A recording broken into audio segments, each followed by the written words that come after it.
Hey guys, welcome back to the channel. Today in MMA and UFC news. In a recent interview, Michael Chandler gave us his take on the upcoming fight between Khamzat Chimaev and Nate Diaz. Chandler had this to say: "It's a tough fight. Khamzat, obviously still undefeated, beat my friend Gilbert Burns. Very tough, very close fight. I think Gilbert put on much more of a performance than I think Nate Diaz is going to be able to withstand. When you talk about a guy like Khamzat is a big human being at the 170, 185 pound division.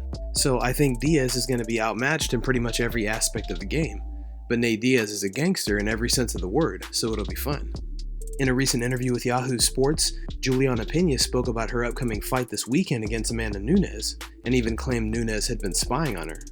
I just make her tick. I know that because I remember catching her in her van outside of my practice, like peering through the windows. And it was a long time before we finally realized that we were being spied on. And we were like, "Hey!" And then they turned on the lights and they backed the car up in reverse and they sped away. I was like, I intrigue her. I obviously got her in her. She's thinking about me, right. And I think that that's probably what makes her tick. Just me in general, I think, is what is enough to make her tick.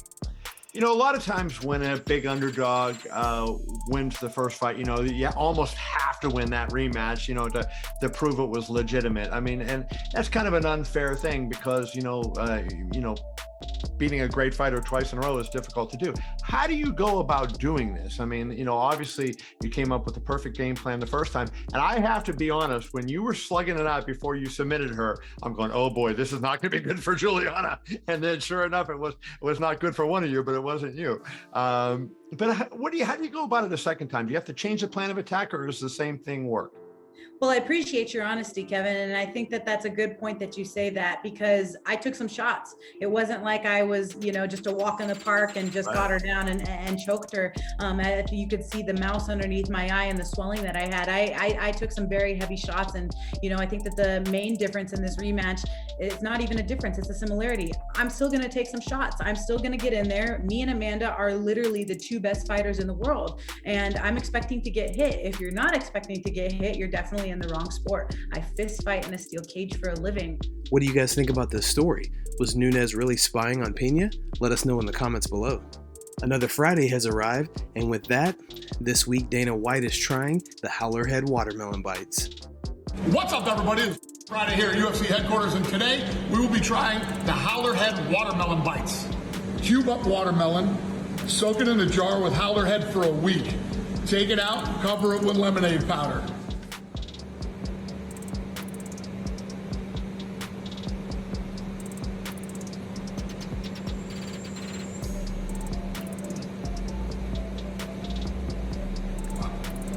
Yeah,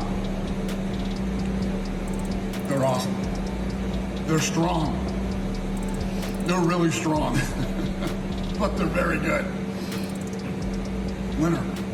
What do you guys think of Dana's creation this week? Let us know in the comments. Khamzat Chimaev recently shared why he is unhappy with Gilbert Burns after their fight at UFC 272.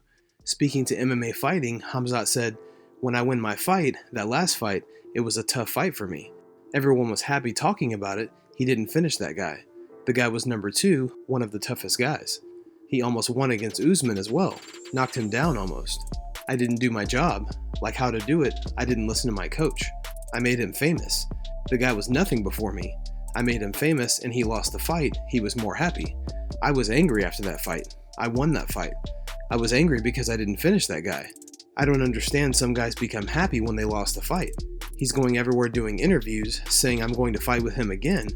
Yeah, we're going to fight whenever he wants, but he will never be champ, because if you're happy when you lost a fight, you're never going to be champ. He said 5 rounds, I can win that fight. If you look at him the last seconds of the fight, if he can fight 5 rounds, why did he look at the time? Running for me. I was running after him the last 2 minutes. I was tired. If it was 2 more rounds, I would finish him. Everyone's saying he did good takedown defense. I took him down easy. When I lift him up, when I drop him down, then I'm like, now I have to knock him out. If I drop him one more time, then he will go down after my right hand. All fight, I forgot the time, the rounds.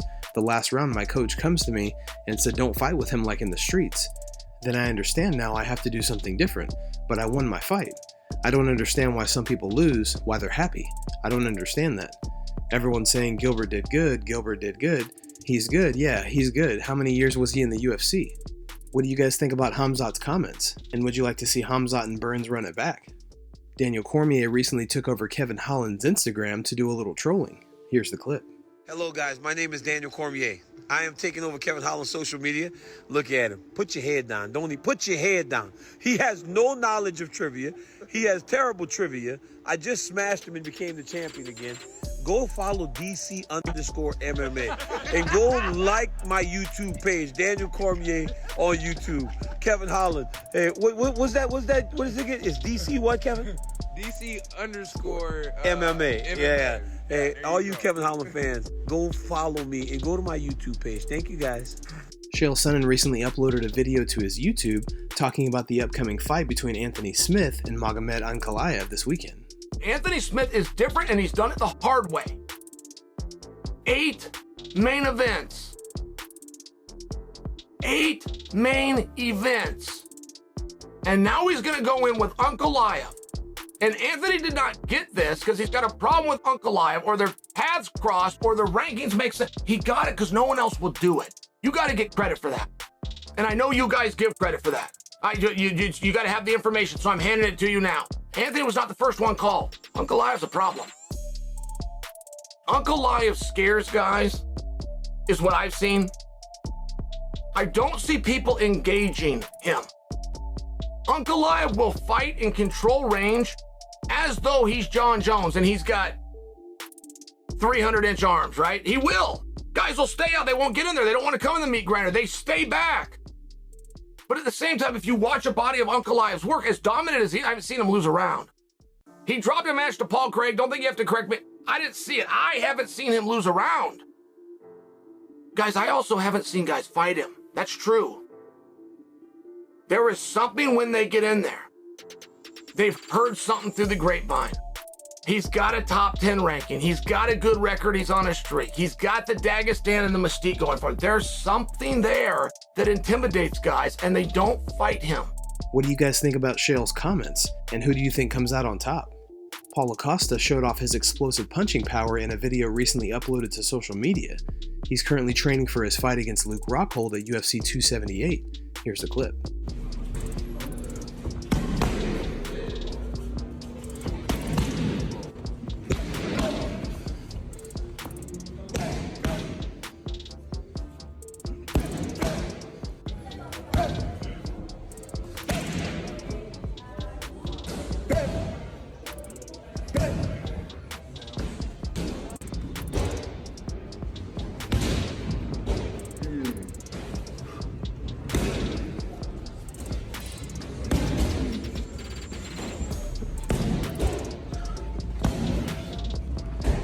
Robert Whittaker and Alexander Volkanovski recently sat down together and spoke with Fox News Australia.